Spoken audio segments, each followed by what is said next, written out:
Nagbahagi na ilang behind the scenes ang Jejo Den, Jeffrey, Joros, and Alden Richards sa kanilang mga SOCMED sa ginagawa nilang shooting sa Hong Kong.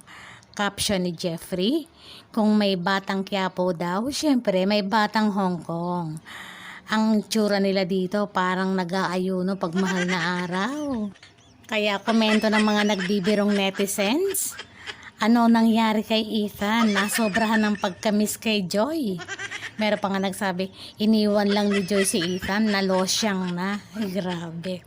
At ang komento naman ni Alden, bakit pa Chinese ako dito? Sagot naman ni Joros, mukhang local na si Alden. May nagkomento pa nga na, celebrity sa Pinas, pulubi sa Hong Kong. At si Alden parang tambay dyan sa Hong Kong ha.